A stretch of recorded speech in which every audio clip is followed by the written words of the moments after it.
ইন্না আকরামাকুম ইনদাল্লাহি আতকাকুম, যে তোমরা তাকেই সম্মানিত করো, তাকেই তোমরা শ্রদ্ধা করো, তাকেই তোমরা তোমাদের মনের দিক থেকে ভালোবাসো, যে ব্যক্তিটা আল্লাহ রাব্বুল আলামিনের কাছে বেশি প্রিয়।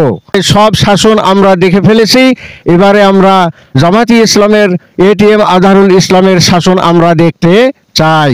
সম্মানিত ভাই সব, আমরা জামাতি ইসলামীকে যদি ভোট দেই, তারা যদি বাংলাদেশে ভালো শাসন প্রতিষ্ঠা করতে পারে, বাংলাদেশে যদি সৎ লোকের শাসন প্রতিষ্ঠা করতে পারে, কোরআনের আইন চালু করতে পারে, রাসূল সাল্লাল্লাহু আলাইহি সাল্লামের সেই ২০ বছরের জিন্দেগি প্রতিষ্ঠা করতে পারে, তাহলে এবং এদেশের মানুষের মধ্যে যদি মুখে হাসি ফোটাতে পারে, আপনার সৎ নেতৃত্ব প্রতিষ্ঠা করতে পারে, সব দিক থেকে মানুষ যাতে আনন্দ এবং আরামে থাকতে পারে, এরকম যদি অবস্থা তৈরি হয়, তাহলে আমরা আগামী 5 বছর পরেও আমরা সৎ নেতৃত্ব প্রতিষ্ঠা করার জন্য আমরা কি বাংলাদেশ জামায়াত ইসলামের ক্যান্ডিডেটকে আমরা ভোট দেব, নাকি বলেন?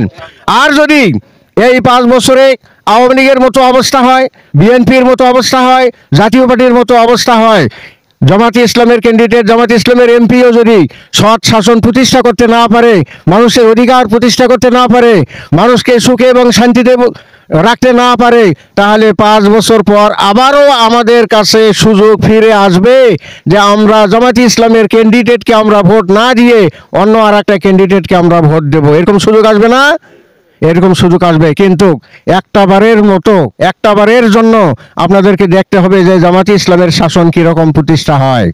বাংলাদেশ জামায়াতে ইসলামীকে ভোট দিয়ে আমরা সৎ সরকার একটা প্রতিষ্ঠা করব, যে সরকারের মাধ্যমে কোরআন এবং হাদিসের আইন চালু হয়, যে সরকারের মাধ্যমে এদেশের মানুষের 5টি মৌলিক অধিকার দাবি আদায় হবে, যে সরকারের মাধ্যমে মানুষ সুখে এবং শান্তিতে থাকতে পারবে। এভাবে 55,000 বর্গ মাইলের মধ্যে সারা বাংলাদেশের মানুষ আজকে এই স্বপ্নই তারা দেখতেছে। আপনারা দেখতে পাচ্ছেন যে ঢাকা বিশ্ববিদ্যালয়ে বাংলাদেশ ইসলামী ছাত্র শিবির নিরঙ্কুশ বিজয় অর্জন করছে। তারপর আপনার জাহাঙ্গীরনগর বিশ্ববিদ্যালয়ে নিরঙ্কুশ বিজয় অর্জন করছে।